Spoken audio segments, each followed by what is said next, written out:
Os judeus.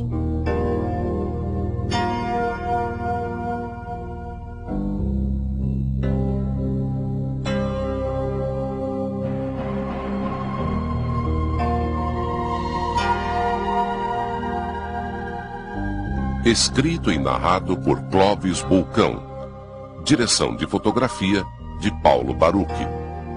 Uma produção da Casa de Produção.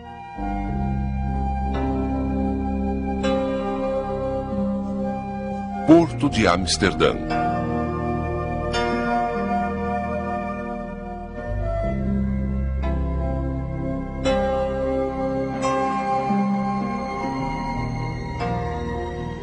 A descoberta da América pela perspectiva dos judeus deve ser contada em dois tempos.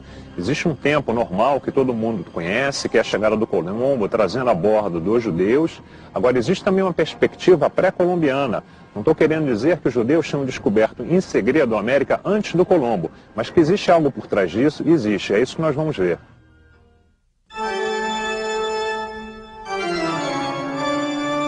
A Holanda era uma república no século XVI. A religião predominante era a evangélica de orientação calvinista. A influência holandesa no Recife fica evidente quando olhamos o casario a partir dos rios. Outra herança que atravessou séculos foi a harmonia da música barroca. Quando os holandeses a trouxeram, era a música da moda. Hoje, adaptada, é a música regional.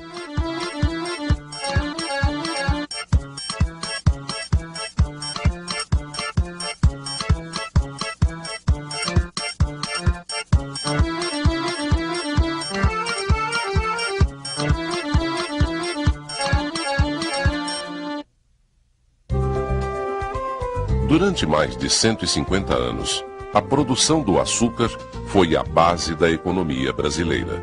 Entre 1530 e 1680, Recife e Olinda foram centros de comércio dos mais importantes do mundo. Os judeus que vieram da Holanda para o Recife eram de origem portuguesa.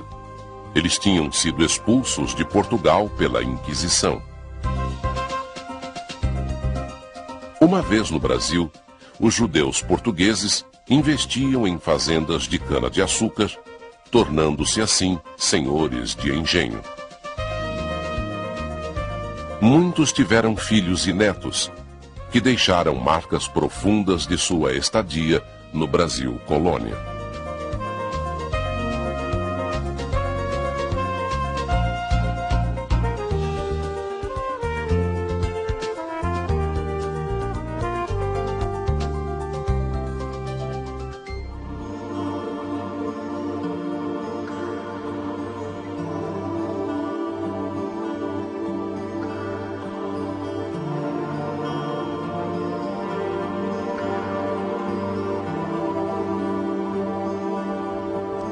Mas por que essa história dos judeus ficou esquecida tanto tempo?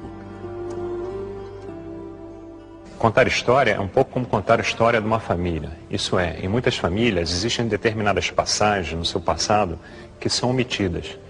Em geral, porque elas trazem uma certa vergonha ou elas são desabonadoras para os membros dessa família. Portanto, nós estamos hoje aqui em Olinda e nós escolhemos essa igreja até porque esse lugar aqui é o palco mais fértil e mais interessante para nós contarmos as histórias dos judeus em nossa terra. E nós vamos refazer esse percurso, nós vamos contar essa história, tá? Tendo três grandes linhas de pensamento. Tá? E a primeira linha que nós vamos ter é o que aconteceu exatamente nesse momento que o Brasil, que um mundo novo foi descoberto. E para a gente recuperar qual era o ambiente religioso, como é que as pessoas pensavam lá no século XV, no século XVI, a gente é obrigado a relembrar o que acontecia naquele momento na Europa, do ponto de vista religioso. O século XVI é um dos mais conturbados da história. Isso em grande parte por conta das descobertas ultramarinas. Os europeus ficavam sabendo qual era o verdadeiro tamanho do mundo. Isso porque eles encontraram povos com outros costumes, outros tipos de alimentação, outras línguas. Isso em grande parte foi muito positivo para a história da humanidade. E no final da Idade Média, o mundo passou por um enorme processo de transformação. E a Igreja Católica, ela tomou um enorme susto com isso, e ela teve que se transformar. E o que aconteceu? Ela entrou em campo com enorme intolerância, principalmente contra os judeus lá da Península Ibérica. Começou a haver uma perseguição, torturas, os judeus eram mortos em fogueiras. Então o que aconteceu? A comunidade judaica veio procurar abrigo aqui em Amsterdã, na Holanda.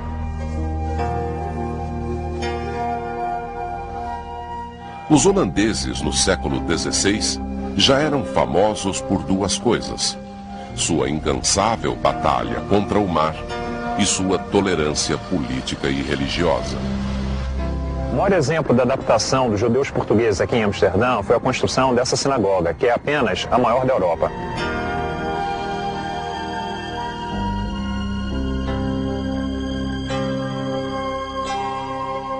A comunidade judaica portuguesa encontrou em Amsterdã um porto seguro das perseguições promovidas pela Inquisição.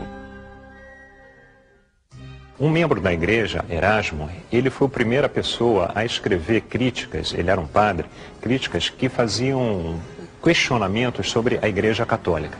A partir disso aí, isso vai se desenvolvendo como uma bola de neve. Outros pensadores vão botar em questionamento, valores e conceitos da Igreja Católica. Essa questão ela vai culminar mais adiante quando Lutero escrever uma tese criticando as indulgências que eram vendidas pela Igreja. E o que eram as indulgências? Na verdade, o Papa em Roma ele estava precisando de dinheiro para acabar de construir, para embelezar a igreja lá de Vaticano, de São Pedro. Foi com o dinheiro das indulgências que Michelangelo pôde realizar toda a sua magnífica obra. Até hoje, a Capela Sistina é admirada como a obra-prima da sensibilidade católica.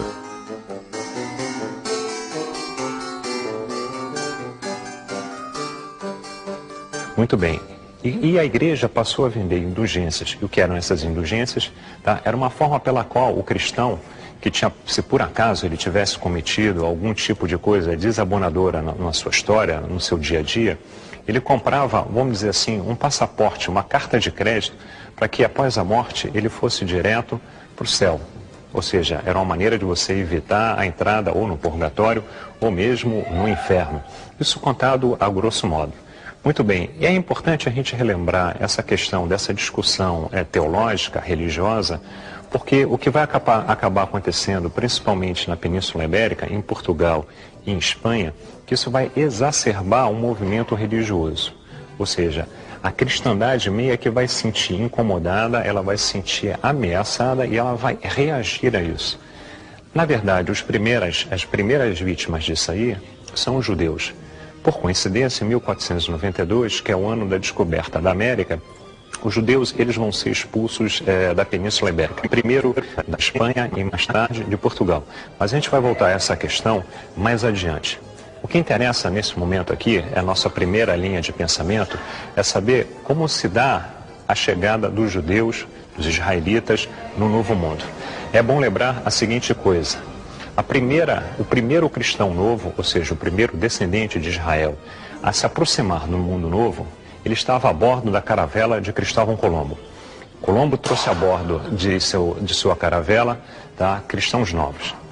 No Brasil, por exemplo, já se sabe que o primeiro cristão novo, ele chega aqui em 1503, Fernando de Noronha ou de Loronha.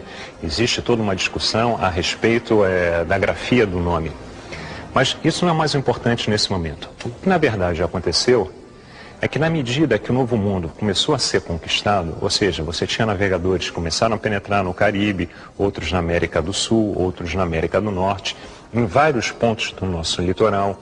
Depois que os espanhóis descobriram a passagem para os mares do Sul, ou seja, para o Pacífico, eles começaram a penetrar também em direção à costa do Pacífico.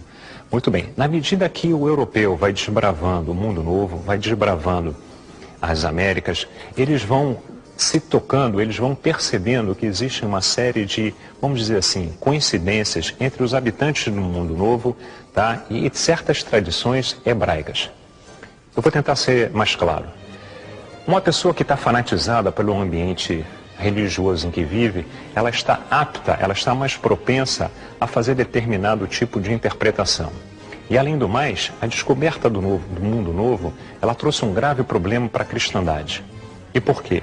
Porque na Bíblia não existe nenhuma menção a essa terra, muito menos a essa gente. E o que fazer?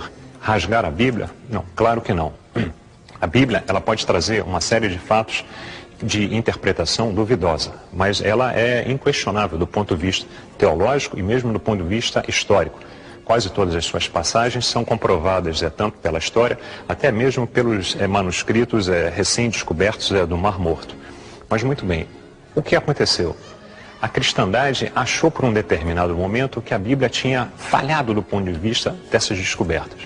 Portanto, cabia à cristandade descobrir uma explicação que desse conta da história dessa gente que habitava o mundo novo e dessas terras. E o que começou a acontecer, que por viverem nesse ambiente fanatizado, os europeus foram percebendo, foram descobrindo, foram querendo enxergar uma série de coincidências. Por exemplo, das 600 línguas, no mundo novo, mais ou menos, são faladas 600 línguas. Aqui, por exemplo, no Brasil, com o português, são faladas mais ou menos 209 línguas. Em quase todas elas se conta a história dos povos no mundo novo a partir do dilúvio. Além do mais, o que acontece? Grande parte dos índios americanos se dizem descendentes de homens brancos e barbudos. Esses conquistadores do Novo Mundo, na medida que eles vão desbravando o continente, eles vão descobrindo uma série de coincidências, como por exemplo, em muitas tribos nas Américas, você tem homens que são circuncisados, assim como o povo de Israel.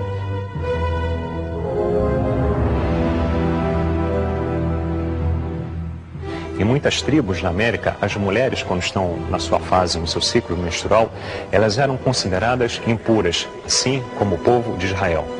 Os índios gostam, têm como tradição, principalmente aqui na parte mais sul, no nosso continente, os tupis, o mesmo grupo G, eles têm hábitos de tomar banho.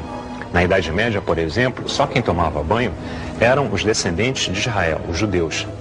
Então, o que aconteceu? Esses europeus, eles vão descobrindo essas falsas coincidências e vão achando que os índios brasileiros, eu estou falando no caso do conquistador português, eles acham que estão, na verdade, de frente, diante de um povo que é descendente das tribos de Israel.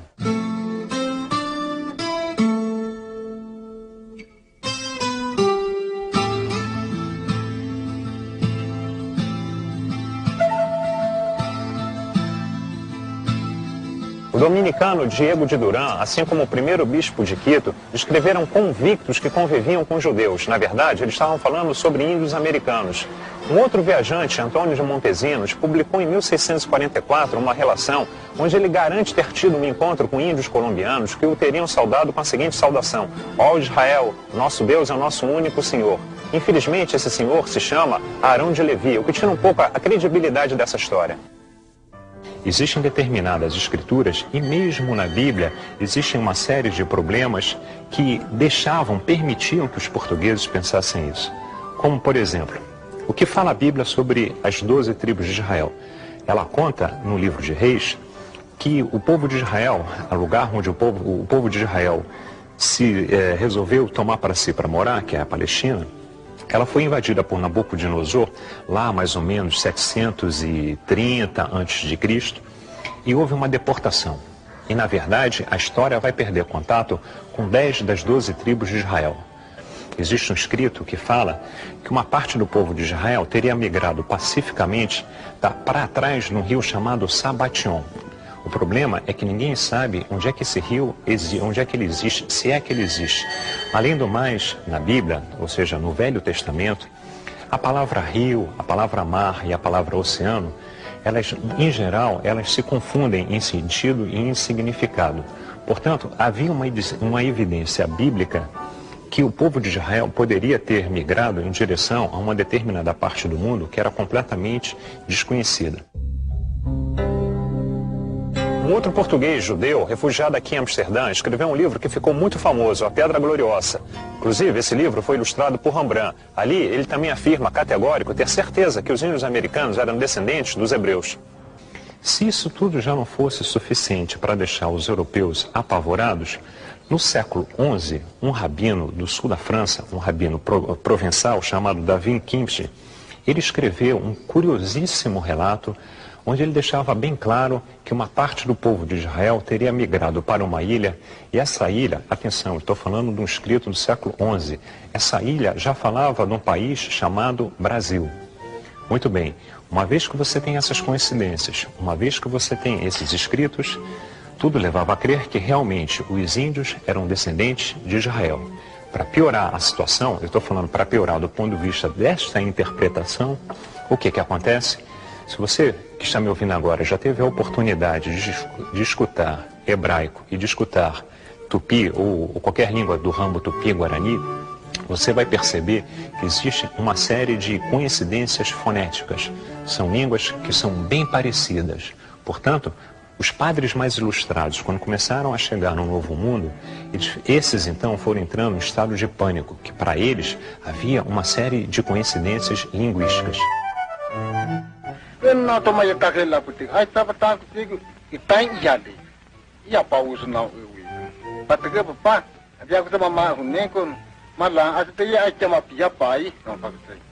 בראשית ברא אלוהים את השמיים ואת הארץ, והארץ הייתה ציפוף וחוף וחושך על פני תהום, ורוח אלוהים מרחפת על פני המים. ויאמר אלוהים, יהי אור, והיה אור. Mais adiante, no século XVII, tem um ótimo exemplo para mostrar de como a cristandade ainda suspeitava dessa hipotética origem judaica dos nossos índios. É que o grande padre Antônio Vieira, ele chegou mesmo a organizar uma expedição no Maranhão atrás de tribos descendentes de homens brancos. E o padre Antônio Vieira é um homem acima de qualquer suspeita, era um homem muito ilustrado e sem nenhum tipo de preconceito, principalmente em relação aos filhos de Israel. O padre Antônio Vieira foi um homem que sempre pregou a liberdade de consciência, a liberdade religiosa, mesmo no Brasil. O que os católicos então fizeram? Mandaram para o Novo Mundo um padre jesuíta, o padre José de Acosta. E esse padre, ele veio com a missão de resolver essa questão. E era uma coisa muito importante para a igreja. O que o padre José Acosta faz? Ele percorre todo o mundo novo, do Alasca à Terra do Fogo, de Lima até o Atlântico.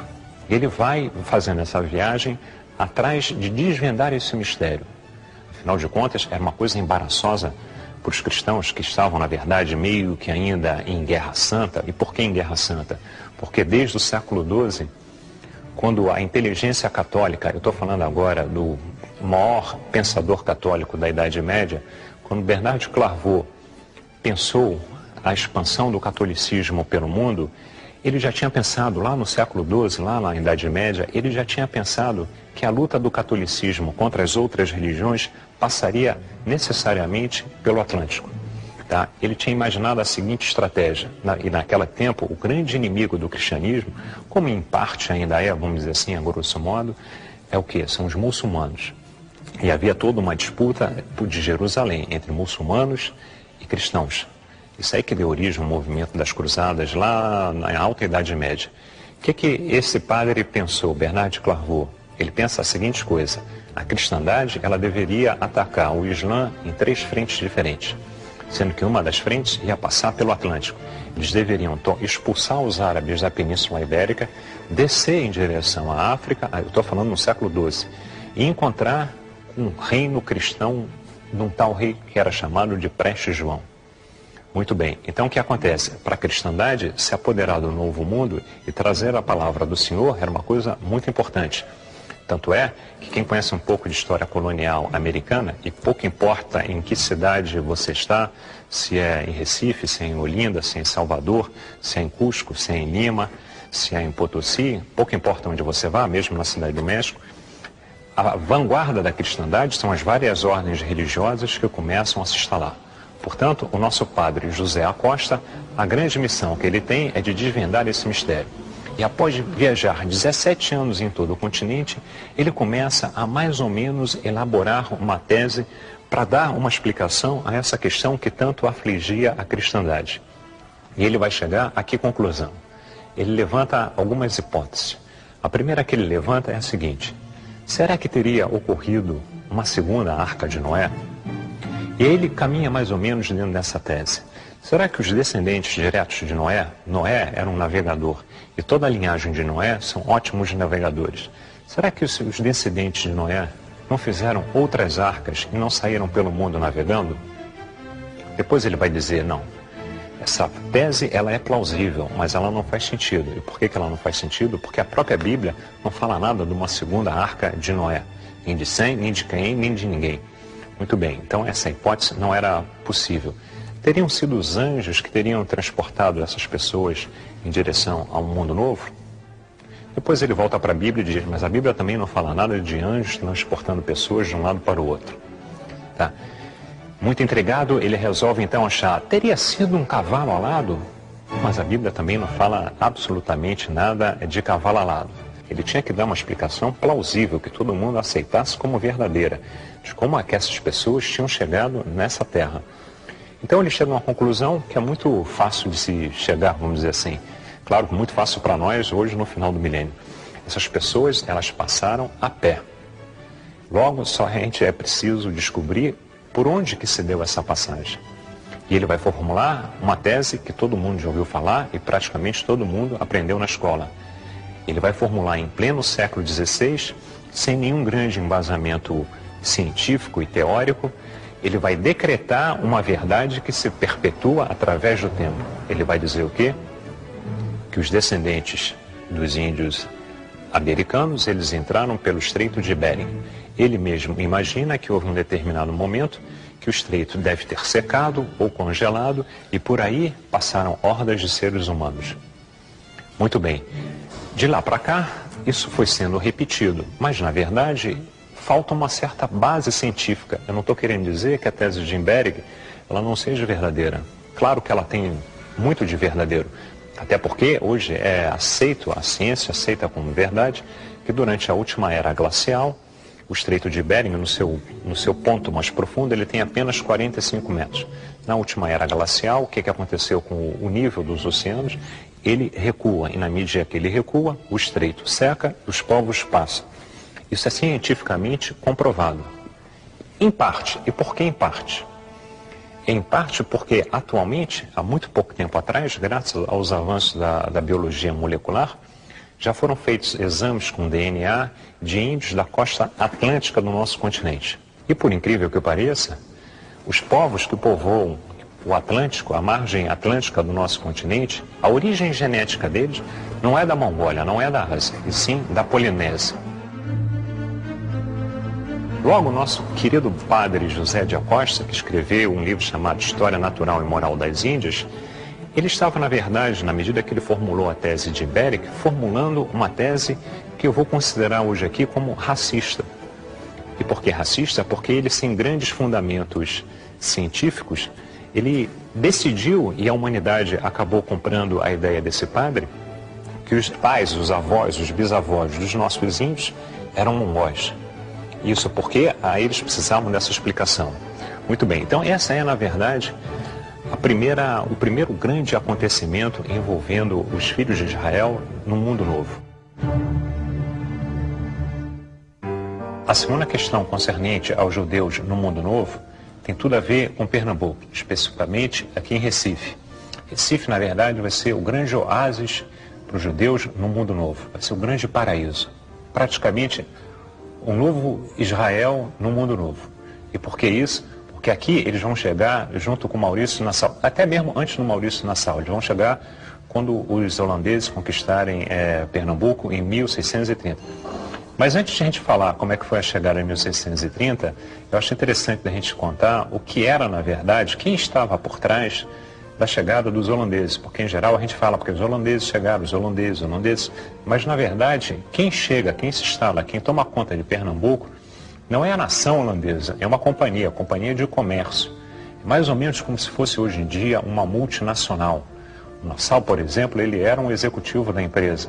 Ele, quando veio trabalhar em Pernambuco, ele veio que nem qualquer executivo de hoje em dia de uma multinacional. Ele veio com salário, ele veio com participação nos lucros da empresa, ele veio com roupa, casa e empregados pagos pela empresa. Isso mais adiante a gente vai ver que é um grave motivo de discórdia entre ele e a companhia. Mas o que aconteceu? O primeiro ataque que que a companhia vai fazer aqui no Mundo Novo, aqui na colônia portuguesa, vai ser lá na Bahia, em Salvador. Em 1624, Willikens, o coronel Dorf e o legendário corsário Piet Hein participam do primeiro desembarque na Bahia. O desembarque, do ponto de vista militar, ele é um fracasso. Ele é um fracasso porque os holandeses não conseguem se estabelecer na Bahia. Um ano depois, eles são expulsos.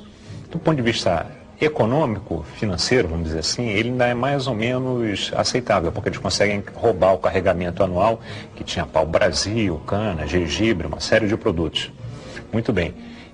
Há pouco eu falei que Piet Hein é um corsário legendário. O que é um corsário? O que marca a diferença de um corsário para um pirata?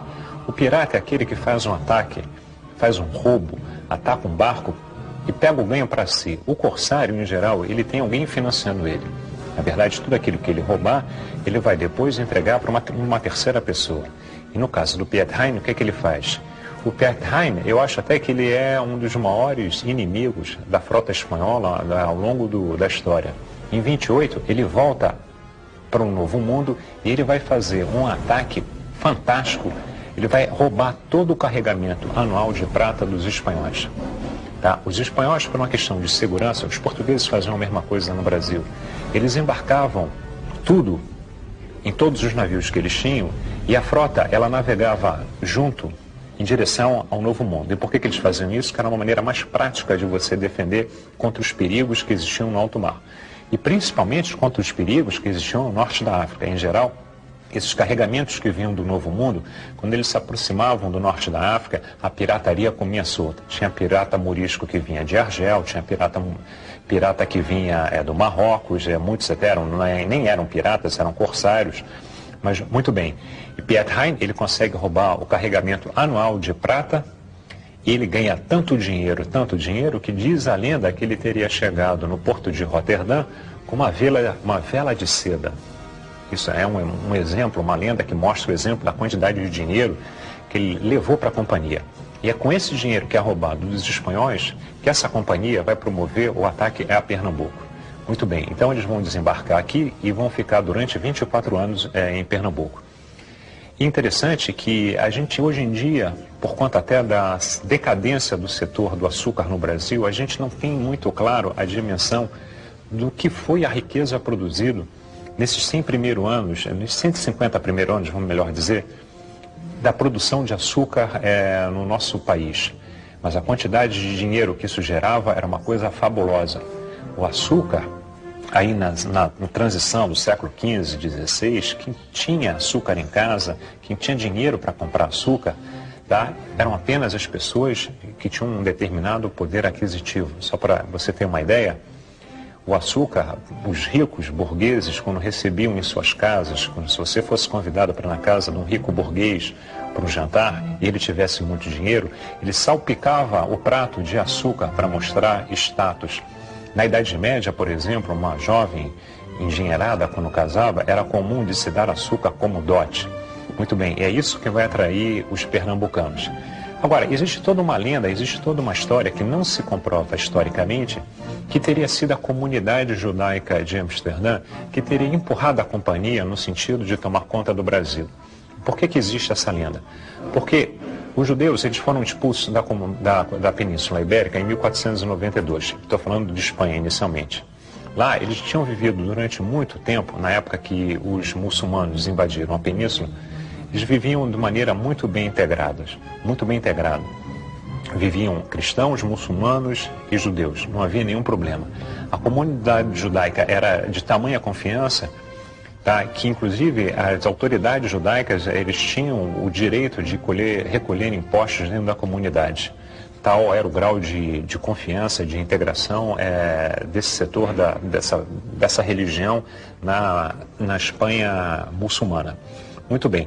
Em 1492, os muçulmanos são expulsos, os reis católicos eles entram num certo clima de fanatismo, os judeus vão ser expulsos da Espanha, uma parte desses judeus vai para Portugal, depois ela vai acabar sendo expulsa também. E o que vai acabar acontecendo é que você vai ter comunidades judaicas em que partes do mundo? Você vai ter na França, você vai ter na Holanda e você vai ter no norte da África. Nós vamos visitar agora um bairro judeu do século XVI, uma judiaria. É o mais bem conservado de Portugal. Ele fica na cidade de Castelo de Vide, quase na fronteira com a Espanha.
O rei de Portugal se aproveitou desse clima e passou a vender ingressos na porta de entrada de seu reino. Isso fez com que os judeus pobres não pudessem entrar em Portugal. Mesmo assim, o clima aqui era bem parecido com o clima lá em Espanha. Então, esses que não conseguiram entrar em Portugal foram em direção a outros países da Europa ou então para o norte da África.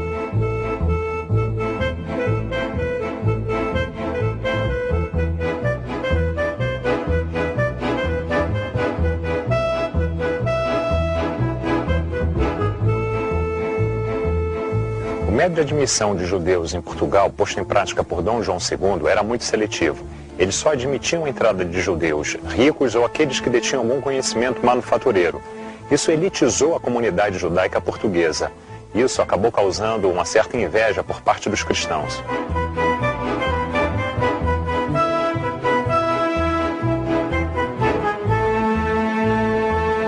A partir de 1470, todos os judeus de Portugal foram obrigados a se converter ao catolicismo.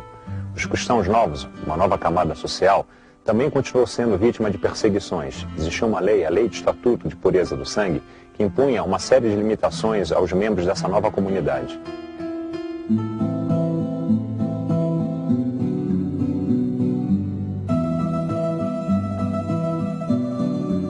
Mesmo com todo o sentimento antissemita que reinava em Portugal naquele momento, expulsar a comunidade judaica de Portugal era algo impensável. Isso porque eles representavam muito capital e a situação financeira do reino não era nada boa. Então o governo de Portugal passou a estimular as conversões. Muito bem. Acontece que a comunidade judaica que sai de Portugal e vai para a Holanda, ela é profundamente lusofônica, ela é profundamente ligada aos valores culturais portugueses. Ela vai continuar lá em Amsterdã, falando português, comendo a comida portuguesa, se comportando como se nada tivesse acontecido. E, portanto, passaram a dizer que teriam sido esses judeus que teriam estimulado a vinda da companhia em direção ao Brasil. Mas isso, na verdade, historicamente não se comprova, porque a Companhia das Índias Ocidentais, ela era o que nós hoje consideramos de uma sociedade anônima. Você tem o capital dela meio que pulverizado entre a população holandesa. Na época, eles nem eram chamados de Holanda, eles eram chamados de Países Baixos, porque ali é uma reunião de várias províncias, e além do mais, aquilo ali era uma república. Muito bem, o que acontece?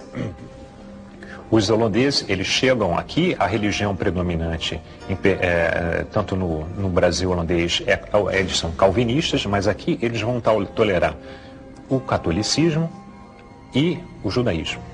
Então, pela primeira vez no Novo Mundo, os judeus poderiam vir tranquilamente, sem nenhum problema, por exemplo, de perseguição, principalmente no que diz respeito à presença da Inquisição. E aqui em Recife, o que eles vão fazer? Vai ser aberta a primeira sinagoga do Mundo Novo.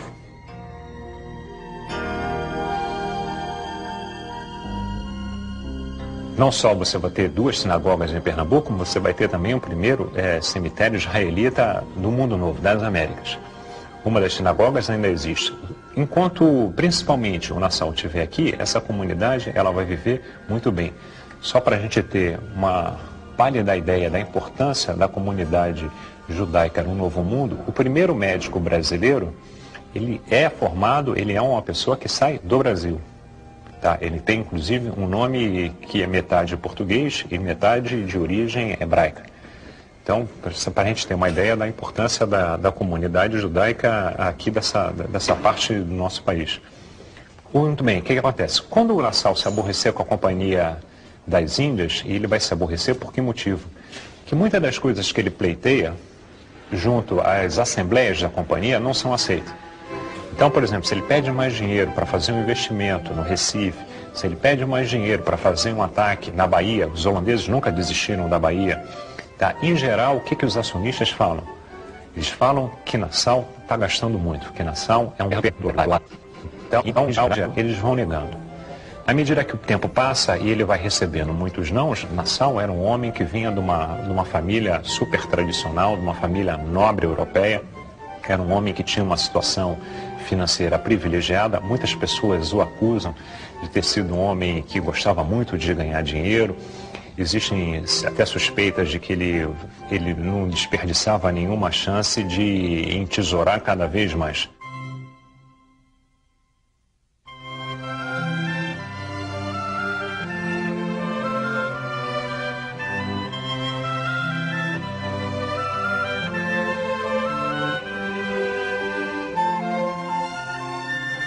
Aqui nessa casa morou o grande Maurício de Nassau. Ele foi um dos maiores estadistas da história do Brasil. E por quê? Nassau era apenas um empregado da Companhia de Comércio holandesa, só que governou o Recife como um grande estadista. Exemplo, uma vez ele resolveu que deveria ser construída uma ponte. É a ponte que hoje leva o seu nome lá no Recife. A companhia foi contra. O que resolveu fazer Maurício? Pagou do próprio bolso aquilo que considerou melhor para a coletividade. Quando ele vai embora, o que acontece? Primeiro que existe um forte impacto aqui na comunidade, vamos dizer assim, pernambucana. A comunidade é até um pouco mais ampla do que Pernambuco, Brasil holandês. A comunidade local, ela fica assustada, estremecida com a possibilidade de Nassau ir embora. E o que acontece? Os índios mandam uma delegação e pedem para que Nassau fique. Os portugueses que aqui moravam mandam oferecer uma determinada comissão a Nassau para que ele continue. E a comunidade judaica manda oferecer também uma determinada quantidade de dinheiro para que ele mude de ideia. E o que acaba acontecendo é que o Nassau, ele resolve ir embora e ele vai embora. Muito bem, só que ele vai embora, mas o Brasil holandês, ele segue existindo, ele vai existir até 1654. Um pouco antes da chegada dos portugueses, da volta dos portugueses, a comunidade judaica, quando eu estou falando da comunidade judaica lusofônica, eu estou falando de judeus aqui no Brasil holandês, estou falando também de judeus lá de Amsterdã. Eles sentem que a situação pode se deteriorar aqui, e a partir de Amsterdã, existe um rabino de origem portuguesa que entra em contato, por exemplo, com o protetor da Inglaterra. Estou falando de Oliver Cromwell. Ele estabelece uma correspondência aventando a possibilidade da volta da comunidade judaica para Londres, para a Inglaterra. Tá? Cromwell, que era um homem milenarista, ele tinha enorme simpatia pela comunidade judaica, era um homem que bebia das águas do Velho Testamento. Ele diz que a princípio ele não tem nada contra.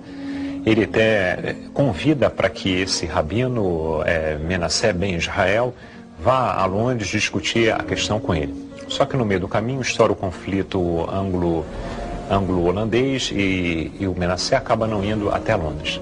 Muito bem, o que acontece? Logo depois da chegada dos portugueses, aqui no Brasil holandês, a comunidade judaica percebe que não dá mais para continuar no Brasil. Isso porque a Inquisição vai voltar. Os judeus do Recife, quando perceberam que os portugueses voltariam e que o clima religioso não seria mais o mesmo, eles dispersam em 3 regiões.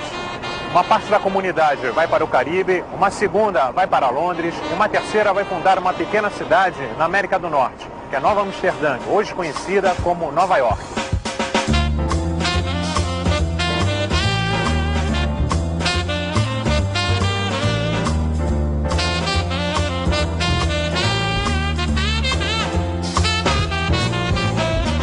Os americanos aprendem na escola que a ilha de Manhattan foi colonizada pelos holandeses. Na verdade, foram os judeus portugueses que partiram de Recife, os primeiros investidores dessa cidade.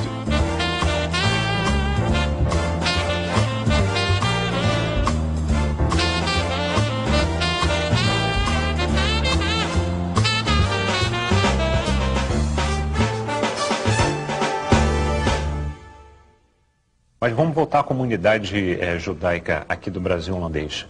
Quando os portugueses chegam, eles percebem bem que é o final da festa, não dá mais para continuar, a Inquisição vai cair em cima deles, e eles saem em dispersão. Eles vão, a grosso modo, eles vão em 3 direções. Tem uma parte da comunidade judaica, lusofônica, que vai em direção à Inglaterra. Tá? Logo que os judeus são admitidos de volta à Inglaterra, é um pequeno grupo que entra lá, que o Cromwell aceita de volta. 200 dos primeiros pioneiros judeus na Inglaterra, 200 são proprietários de terra no Brasil holandês. A outra parte ela vai em direção a Curaçao. E a terceira parte vai comprar a ilha de Manhattan e vai fundar a Nova Amsterdã, que depois a gente vai passar a chamar de Nova York. Muito bem, então esse é um segundo aspecto que a gente tem envolvendo a presença dos filhos de Israel no mundo novo. Agora tem um terceiro aspecto que é muito interessante, que são os cristãos novos. O que acontece? Em 1492, eu já tinha falado sobre essa data, o que acontece? Os judeus são expulsos da Espanha. Tá? Logo em seguida, eles vão começar a ser perseguidos também em Portugal. Só que havia uma possibilidade para que eles continuassem no reino, em ambos os reinos. Eram as conversões. Tá? E daí você vai ter um segmento que vai surgir, que são cristãos novos. A gente chama de cristão novo em Portugal, e na Espanha você vai chamar de marranos. Marranos, na verdade, significa porcos. Muito bem. Como é que são essas conversões? Elas são para valer ou elas são mais ou menos? Elas são proformes. Muitas são para valer. Muitos cristãos tiveram a preocupação, muitos judeus, tiveram a preocupação de realmente adotar a religião cristã. Eles abraçaram o catolicismo. Agora, outros não.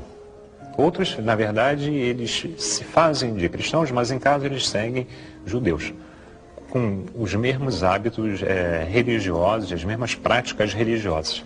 E que hábitos e práticas são esses? Tá?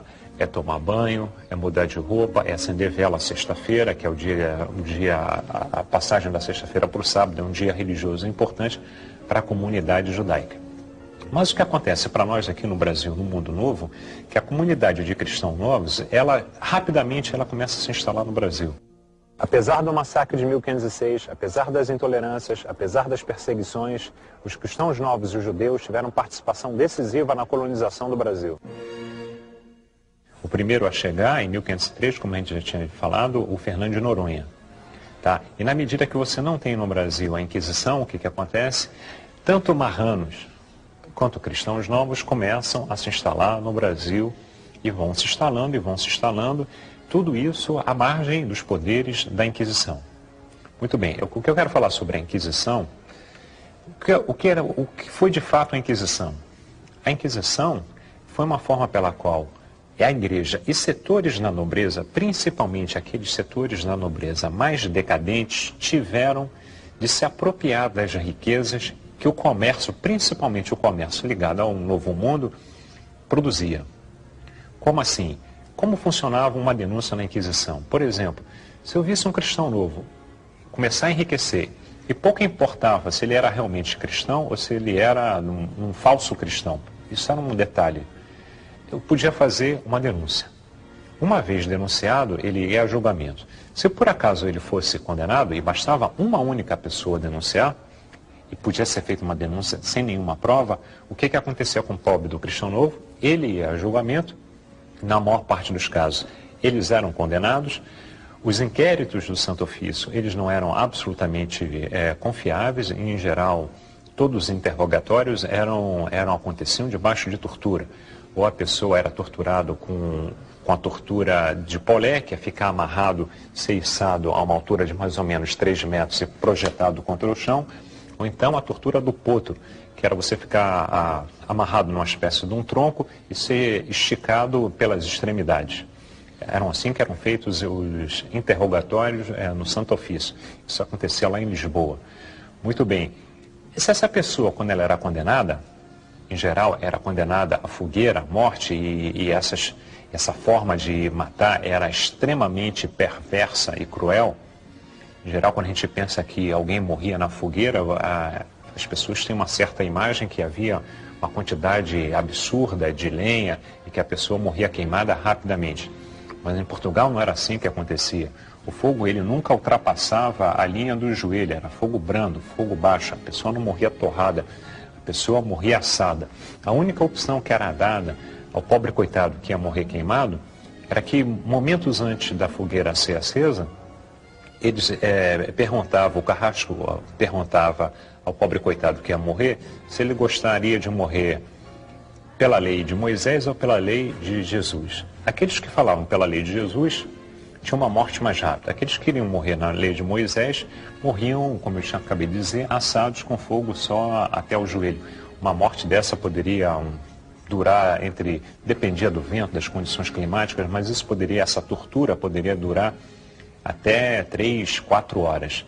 Muito bem, então o que acontece? Você tem esse falso inquérito. Então, a Inquisição, na verdade, é uma maneira pela qual a Igreja e parte da nobreza, e por que parte da nobreza? Porque a Inquisição vai dar emprego a vários nobres que estão quebrados e estão falidos.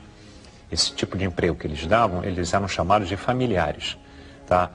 E o que eles faziam? Eles apenas faziam denúncias, eles espionavam a vida de outros. Então, quando você faz uma denúncia que um cristão novo, na verdade, ele não abraçou verdadeiramente a lei do Senhor, uma vez que ele é morto, toda a riqueza dele passa para a Inquisição. E da Inquisição, indiretamente, para a nobreza. Tá? Só que no Brasil, praticamente nos 100 primeiros anos, tá? Tanto marranos quanto cristãos novos começam a vir povoar o nosso continente. Tá? Quando o Santo Ofício vai chegar no final do século XVI, eles já estão profundamente enraizados no nosso país. E o mais interessante, o mais curioso, é que importantíssimos autores que estudaram a questão dos cristãos novos no nosso país, eles vão dizer a seguinte coisa, que aqui o cristão novo, quando chega, ele começa a se miscigenar.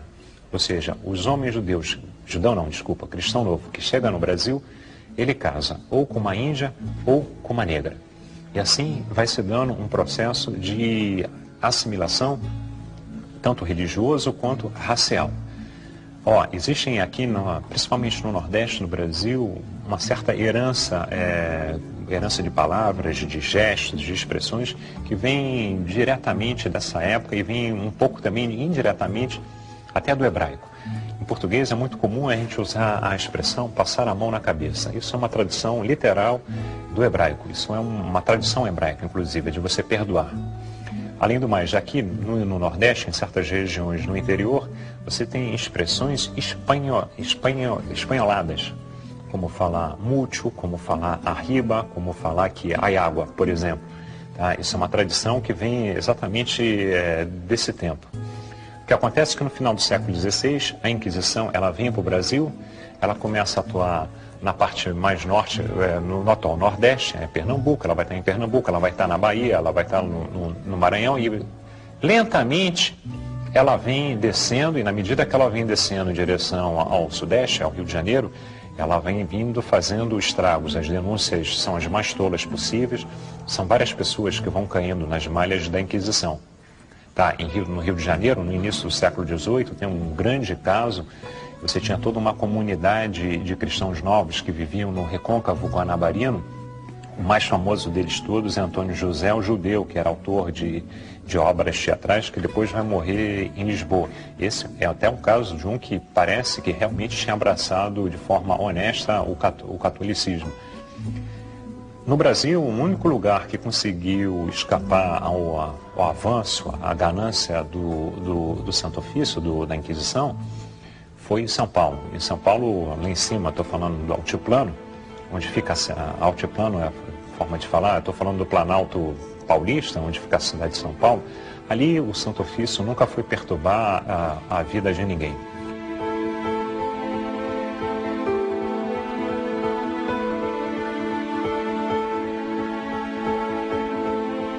Nova York, Buenos Aires e São Paulo são as 3 grandes cidades das Américas aonde a Inquisição não molestou a comunidade judaica.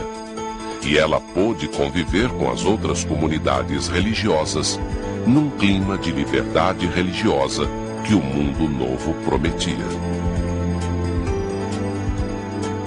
Mas o mais interessante dessa história, eu acho que o Brasil é um país singular e particular nesse sentido, que atualmente isso tudo virou história e atualmente não faz a menor diferença no nosso país você ser espírita, católico, cristão, ou ser mesmo membro de uma igreja evangélica. O Brasil hoje parece ser um grande oásis para todas as religiões. E esse é a melhor parte dessa história.